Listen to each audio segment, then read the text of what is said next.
The golden light of New Singapore's three suns filtered through the crystal windows of Zura's bedroom, creating rainbow patterns on her pale blue skin.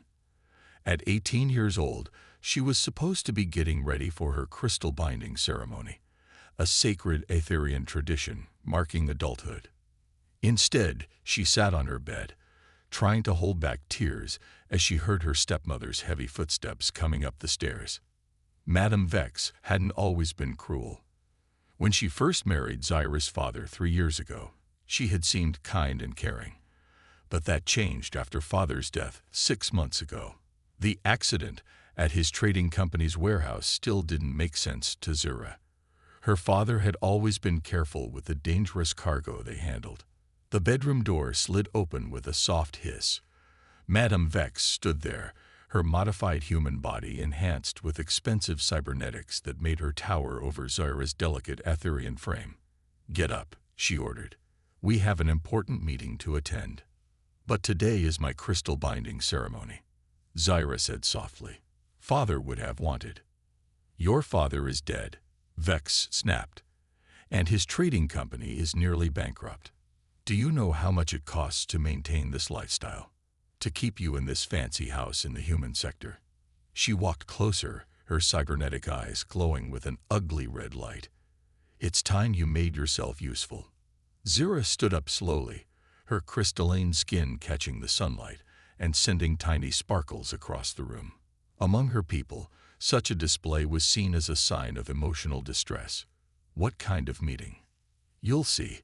Vex grabbed Zyra's arm, her cybernetic hand cold against Zura's warm skin. "Don't make this difficult." They took Vex's private shuttle to the lower levels of New Singapore's spaceport.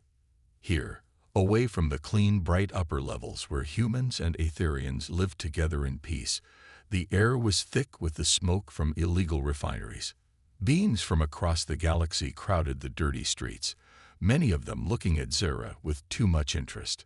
The meeting turned out to be in a dark warehouse. As soon as they entered, Zura saw them. 3 drachnids, their scaled bodies covered in battle armor, their reptilian eyes fixed on her with obvious greed. As promised, Vex said to them, "One pure-blood Aetherian, untouched and of legal age." Zyra's heart stopped. "Stepmother, what are you doing?" "Making a profit," Vex replied coldly. "Aetherian crystal essence is worth a fortune on the black market. And you, my dear stepdaughter, are going to make me very, very rich." "This is illegal." Zyra tried to pull away, but Vex's cybernetic grip was too strong. "The Human-Aetherian Alliance forbids slavery. My father trusted you. Your father was a fool who didn't know how to properly use his connections." Vex pushed Zyra toward the drachnids. "Besides, once they're done harvesting your essence, there won't be enough evidence left to trace back to me." The largest drachnid stepped forward, holding a neural restrainer. "No damages to the merchandise," he growled at Vex. "That wasn't part of the deal." As the cold metal of the restrainer touched her neck, Zyra's last thought was of her father. The strange burn marks they'd found on his body. The missing files from his computer. Now she understood. Vex had planned this all along. The neural restrainer activated, and Zyra's world went dark. She didn't feel herself being loaded onto the drachnid ship or hear Vex counting her credits. But somewhere in the darkness, a small hope remained. Humans had always been kind to her people. Maybe, just maybe, someone would notice she was missing. The slave transport ship's cargo hold was cold and dark. Zyra huddled in a corner, her crystalline skin barely glowing in the dim emergency lights. Around her, 20 other captives from different species sat in silence, all wearing the same neural restrainers that kept them weak and docile. 3 days had passed since her stepmother's betrayal. The drachnids fed them once a day, a gray paste that tasted like metal, but kept them alive. Zyra's throat was sore from crying, but she refused to let them break her spirit. "Psst," a quiet voice came from her left. "You're Aetherian, right?" Zyra turned to see a young Martian girl with red skin and silver hair. The girl couldn't have been more than 16 Earth years old. "Yes," Zyra whispered back. I'm Zyra. I'm Kira, the Martian girl said. My parents were scientists. The Drachnids raided our research station last month. She moved closer, wincing as her restrainer sparked in warning. But don't worry. He'll come for us. Who? The ghost hunter. Kira's eyes lit up with hope. That's what the slavers call him. He's a human soldier who hunts them down. My cellmate on the last ship told me about him before they sold her. They say he's old but can fight like 10 warriors. He's freed hundreds of slaves across the outer rim. A harsh laugh came from across the hold. A Drachnid guard stood there, his scaled face twisted in an ugly smile. Telling fairy tales, little ones. He walked closer, his heavy boots making the metal floor shake. Your ghost hunter is just a story we let slaves tell each other. No one is coming to save you. But something in the guard's eyes told a different story. Was it fear? Zyra had learned to read human expressions during her years in New Singapore, and Drachnids weren't so different. The guard was trying to sound brave, but his tail twitched nervously. If he's just a story, Zyra said quietly, why do you look scared? The guard's tail whipped forward, striking the floor near her feet. Watch your tongue, crystal skin. You're worth more credits than the others, but accidents happen. He stomped away, leaving them in darkness again. As the days passed, Zyra learned more from her fellow captives. The ghost hunter had been disrupting slave operations for the past 5 years. Some said he was a former Alliance Special Forces soldier. Others thought he was a rich human who lost his family to slavers. But everyone agreed on one thing. He never failed once he chose a target. On the 7th day, alarms suddenly blared through the ship. Red emergency lights flashed as heavy footsteps thundered above them. They heard plasma shots and screaming. What's happening? Someone cried. Kira grabbed Zyra's hand. It's him. It has to be. The ship lurched violently, throwing them against the walls. Through the chaos, Zyra discovered something amazing. The neural restrainer weakened when the ship's power fluctuated. Concentrating hard, she managed to absorb some light from the emergency lamps into her crystalline skin. Kira, she whispered urgently, if someone does rescue us, we need to be ready. When I was little, my father taught me that Aetherians can store light in our bodies. If I gather enough, you could blind them, Kira finished, understanding dawning in her eyes. Like a flash grenade. More explosions rocked the ship. The Drachnid guards were shouting orders, their voices tight with panic. Whatever was happening, they were scared. Zyra closed her eyes and focused on gathering more light. She might be a slave now, but she was still her father's daughter. And if the ghost hunter was real, if he was really coming to save them, she would be ready to fight for her freedom. Marcus Chen checked his stealth suit's systems one last time as his small ship, the Stellar Wind, silently tracked the slave transport. At 60 years old, his joints ached more than they used to, but his mind was sharp as ever. His artificial right eye zoomed in on the transport's hull, scanning for weak points. Getting too old for this, Marcus? Asked Araya, his ship's eye. Her hologram appeared beside him, showing a young woman in an Alliance uniform. Marcus touched the crystal shard hanging from his neck, a gift from an Aetherian who saved his life during the Nexus War. Age just means I know all their tricks, he said, checking his plasma rifle. What's our status? Slave transport still doesn't know we're here, Araya reported. I detect 22 life signs in the cargo hold, including, she paused, an Aetherian biosignature. Marcus's hand tightened on the crystal shard. 30 years ago, he couldn't save his Aetherian friend from dying. But today would be different. Show me the entry points. Marcus, Araya's voice grew serious. The Alliance Council denied your request for backup. If something goes wrong, then it's just another day at the office. He stood up, his old combat armor fitting him like a second skin. Besides, these Drachnids are amateurs. Did you see how they're running their patrol patterns? The ship's screen showed 6 Drachnid guards walking the same routes over and over. Predictable. Sloppy. Marcus had been hunting slavers long enough to know the difference between professionals and overconfident thugs. Their ship has 14 crew members, Ariah said, all armed. You may be the best human operative I've worked with, but nothing. Marcus checked the special grenades on his belt, designed to disrupt neural restrainers. Remember what Commander Singh used to say, old age and treachery beat youth and skill. He moved to the airlock, his movements silent despite his age. Years of combat experience had taught him that patience and planning beat brute force every time. The Drachnids might be stronger and faster, but they didn't have 60 years of human combat experience. Approaching target in 3 minutes, Ariah announced. And Marcus, that Aetherian signal, it's young, probably just a child. Marcus felt cold anger rise in his chest. He remembered finding his friend's daughter too late during the war, remembered promising her dying father he'd protect others from the same fate. Not for long. The stellar wind matched speed with the transport, silent as a ghost. Marcus took a deep breath, feeling the familiar calm of combat settle over him. His artificial eye switched to thermal vision, tracking the heat signatures of the Drachnid guards. They're transmitting a distress signal, Ariah warned. Looks like they spotted the security breach I created. Good. Marcus smiled grimly. Let them call for help. By the time it arrives, we'll be long gone. He pulled on his helmet, the familiar heads-up display lighting up. Time to show these lizards why humans have a reputation for being crazy. The airlock hissed open.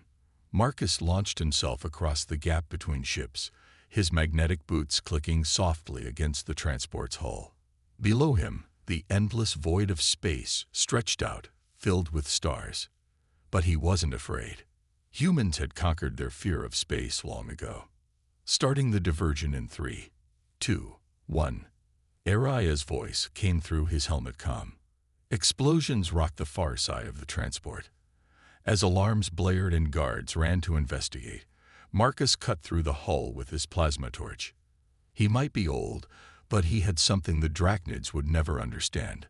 A human's capacity for ruthless efficiency when protecting the innocent. Hold on, kids, he whispered. The ghost hunter's here. The cargo hold erupted in chaos as plasma fire lit up the corridors outside. Zara and the other captives pressed themselves against the walls, hearts pounding. The sounds of fighting grew closer. Shouts, explosions, and the distinctive thump of bodies hitting metal floors. Suddenly, the main door exploded inward. Through the smoke stepped a tall figure in black combat armor. His helmet had a glowing blue eye, and he moved with the quiet grace of a predator. 2 Drachnid guards rushed him from behind. Without looking back, the man dropped and swept his leg in a perfect arc, sending one guard crashing down. In the same motion, he fired his plasma rifle one-handed, hitting the second guard in the chest. Both Drachnids went down before they could even raise their weapons. Ghost Hunter, Kira whispered in awe. The armored figure touched something on his helmet. Ariah, I'm in the cargo hold. 22 captives, all alive. His voice was deep but kind. Starting neural restrainer deactivation. He pulled something from his belt, small silver spheres that he tossed around the room. They burst into clouds of blue sparks. Zara felt her restrainer go dead and fall off. All around her, other captives were being freed too. My name is Marcus Chen, the man said, removing his helmet to reveal a weathered human face with short gray hair and an artificial right eye. We don't have much time. Can everyone walk? Before anyone could answer, more Drachnids burst in through the broken door. Kill the human, their leader roared. The merchandise is expendable. What happened next showed Zira why humans were considered the galaxy's greatest warriors. Despite his age, Marcus moved like water, flowing between plasma bolts. His artificial eye glowed as he fired with deadly accuracy, each shot finding its target. But there were too many Drachnids. One of them managed to flank Marcus, raising a shock baton to strike him from behind. No, Zyra shouted. She had been gathering light this whole time, storing it in her crystalline skin. Now she released it all at once in a blinding flash. The drachnids screamed, their sensitive eyes burning. Marcus didn't waste the opportunity. In seconds, all the attackers were down.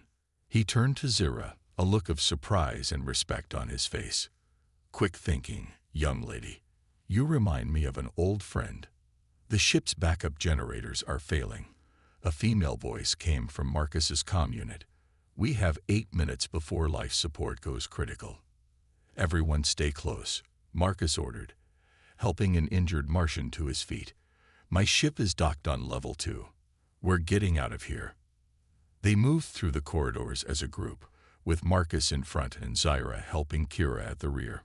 More drachnids tried to stop them, but between Marcus's combat skills and Zira's light bursts, none got close. Just before they reached Marcus's ship, the transport's captain appeared with 4 guards, all carrying heavy weapons. "The Aetherian stays," he snarled. "She's worth more than all the others combined." Marcus stepped forward, positioning himself between the drachnids and Zira. "Nobody gets left behind." His voice was calm but firm. "Last chance to surrender." The captain laughed and raised his weapon. But before he could fire, Marcus threw something small and black. It stuck to the captain's chest and beeped once. "Down," Marcus shouted. The device exploded in a wave of sonic energy. When the dust cleared, the drachnids lay unconscious. 5 minutes to critical failure, the AI warned. "Everyone aboard, now." Marcus helped them into his ship. As Zira passed him, their eyes met. She saw something there: recognition, sadness, and determination. "Thank you," she whispered. Marcus nodded. "Let's get you home." Aboard the Stellar Wind, Zira sat in the medical bay while ARIA's scanners checked her for injuries. The ship's interior was clean and well-maintained, with soft blue lights that reminded her of home. Through the window, she watched the slave transport explode silently in the darkness of space.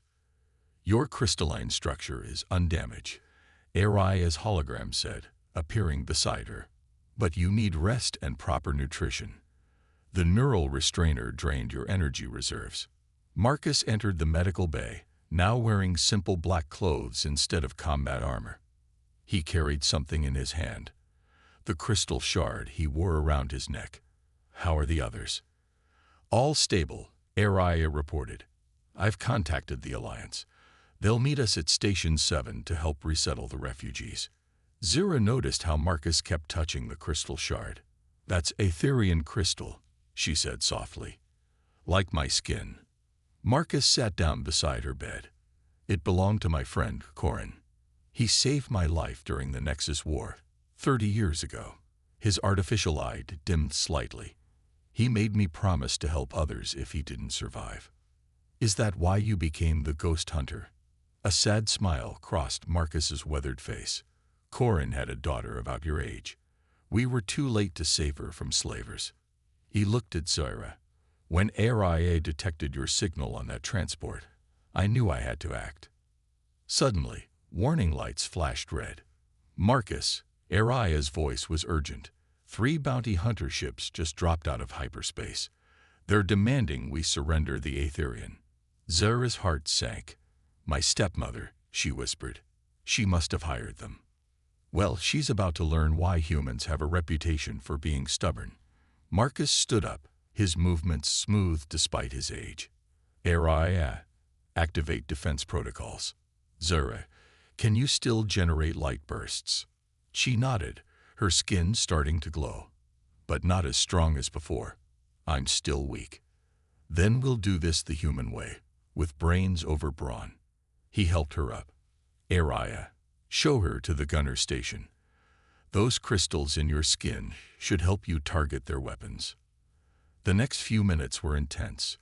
The bounty hunters had faster ships, but they didn't have Marcus's experience or Aria's advanced systems. Zira sat at the gunner's controls, using her natural ability to sense light and energy to predict where the enemy ships would move. 2 ships disabled, Aria announced as Zira's shots hit their mark. "The third is preparing to ram us." "Not today." Marcus's hands flew over the controls. The stellar wind spun in an impossible maneuver that would have torn apart a normal ship. The bounty hunter overshot them, and Zyra's final shot took out their engines. When it was over, Marcus received a message from the Alliance. They had tracked Vex's communications with the bounty hunters. Combined with evidence from the slave transport's computers, they had enough to arrest her. "You're safe now," Marcus said, putting a gentle hand on Zyra's shoulder. "We'll get you home." Zyra looked at the crystal shard he wore, then at his kind eyes. "I don't have a home anymore. My father is gone, and our house." She took a deep breath. "But maybe that's okay. Sometimes home isn't a place." Marcus looked surprised, then thoughtful. For the first time, his artificial eyes seemed to soften. "You know," he said slowly, "the stellar wind could use another crew member. Especially one who's good with the guns." Aria's hologram smiled. "I second that motion." Zyra felt warmth spread through her chest, making her skin glow with happiness. Sometimes, she realized, family wasn't about blood or even species. Sometimes it was about finding people who would fight the whole galaxy to keep you safe. New Singapore's spaceport was buzzing with activity when the stellar wind landed. Alliance security forces in their blue uniforms surrounded the dock, waiting to take statements about the slave transport incident. But Marcus had one more mission before dealing with them. "Ready?" he asked Zyra as they walked down the ship's ramp together. She nodded, her crystalline skin glowing with determination.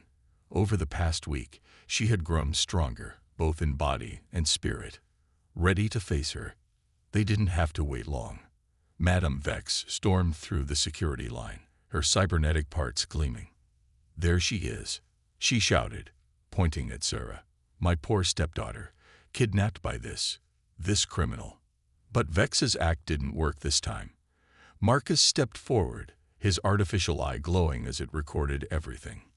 "Aria, play the evidence." A large hologram appeared above them. It showed Vex in the warehouse, counting credits after selling Zyra. Then it showed her messages to the bounty hunters, offering more money to recapture the Aetherian merchandise. "That's not all," Marcus said, his voice hard. "Tell them about Zyra's father." Vex's cybernetic eyes flickered with fear. "I don't know what you're talking about." "Aria found your deleted files," Zyra said, her voice strong. "You sabotaged father's cargo container. You made it look like an accident when the toxic materials leaked." Her skin flashed with angry light. "You murdered him to take control of his company." Alliance officers moved forward, stun weapons ready. Vex looked around wildly, then made a desperate move. Her cybernetic arm transformed into a plasma weapon, and she grabbed a nearby dock worker. "Stay back," she screamed. "I'll kill him." What happened next showed everyone why even older humans were dangerous. Marcus moved faster than Vex's cybernetic systems could track. One moment he was standing still. The next he had disarmed her with a precise strike that shorted out her cybernetics. "That's an old Alliance combat move," he said as Vex fell to her knees, her artificial limbs useless. "We used it against rogue cyborgs during the war." The Alliance officers rushed in to arrest her. As they led her away, she spat threats and curses, but Zyra didn't feel afraid anymore. She had something stronger than Vex's hate. She had family. Later, in the Alliance security office, Commander Sarah Chen, Marcus's daughter, reviewed their evidence. "The slave transport's data core confirms everything," she said. "Vex will face charges for murder, slave trading, and corporate fraud." "What about father's company?" Zyra asked. Sarah smiled. "It's yours now, and the Alliance is offering protection until you're ready to take control." Marcus cleared his throat. "Actually, I had another idea." He looked at Zyra. "If you're interested, we could run it together. Turn it into something good. Maybe help other refugees and former slaves start new lives." Zyra felt tears form in her eyes, but these were happy tears. "You mean it?" "Dad's pretty good at running things," Sarah said with a wink. when he's not playing Ghost Hunter. Speaking of which, Marcus pulled out some papers. I'm getting too old for solo rescue missions. But with a partner, he pushed the papers toward Zira. These are adoption forms. Only if you want, of course. Zira looked at the papers, then at Marcus, the human who had saved her life and given her back her future. Her skin glowed with joy as she signed her new name. Zira Chen. Welcome to the family, Sarah said, hugging her new sister. Though I should warn you, Dad's terrible at telling jokes. Marcus pretended to look hurt, but his artificial eye twinkled with happiness. Sometimes, he thought, the best things in life come from helping others. And sometimes, they come with paperwork and bad jokes. 1 year later, New Singapore's Crystal Gardens sparkled under the three suns. Zira stood before a mirror in the preparation room, her crystalline skin glowing with nervous excitement. She wore a dress that combined both human and Aetherian traditions, flowing white fabric with crystal accents that caught the light. Hold still, Sarah said, adjusting the crystal crown on her sister's head. There. Perfect. The past year had changed everything. Together, Zira and Marcus had transformed her father's trading company into the Chen Refugee Protection Agency. They used their ships to help former slaves start new lives and protect vulnerable people from traffickers. The Ghost Hunter's legend grew even bigger, but now people whispered about the Crystal Warrior who fought beside him. Nervous? Sarah asked, smoothing Zira's dress. A little. Zira touched the crystal shard hanging from her neck. A gift from Marcus, the same one that once belonged to Corin. Do you think humans will accept an Aetherian human marriage? Sarah laughed. Have you seen the guest list? Half the Alliance Council is here. You and Dad changed people's minds about what family means. She hugged Zira carefully. Besides, love doesn't care about species. The door opened and Commander Singh walked in. The old Alliance officer had been Marcus's mentor during the war. It's time, he said with a warm smile. And don't worry, I've never seen Marcus this happy. Not even when he was young. The Crystal Gardens main hall was filled with guests from across the galaxy. Zira saw many familiar faces, refugees they had helped, Alliance officers who supported their work, and even Kira, who now worked as a pilot for their agency. Marcus stood at the altar, wearing his formal Alliance uniform with his medals displayed. His artificial eye softened when he saw Zira, and for a moment, he looked young again. The ceremony combined both their cultures. They exchanged traditional human rings and performed the Aetherian light-binding ritual, where their combined glow created beautiful patterns in the air. When the official pronounced them married, the entire hall erupted in cheers. I have something for you, Marcus said during their first dance. He handed her a small data crystal. Araya helped me find it. Zira activated it, and a hologram appeared, her father, recorded years ago. My dearest Zira, his image said, if you're seeing this, I'm gone. But I left this message hoping you'd find someone who would love and protect you as I did. The hologram smiled. Choose your own path, my star. Your light will guide you home. Happy tears made Zira's skin sparkle. He would have liked you, she told Marcus. I wish I could have met him. Marcus held her close. But I promise to honor his memory by keeping you safe, both as your husband and your partner in justice. Later, as they prepared to leave for their honeymoon, Araya's hologram appeared. Hate to interrupt, she said, but we just got word of another slave ship near the outer rim. Marcus looked at Zira. She grinned, already reaching for her combat suit. Honeymoon can wait, she said. Someone needs our help. They raced to the stellar wind together, now equipped with both human and Aetherian technology. As they lifted off, Zira looked at Marcus, her rescuer, partner, and now husband.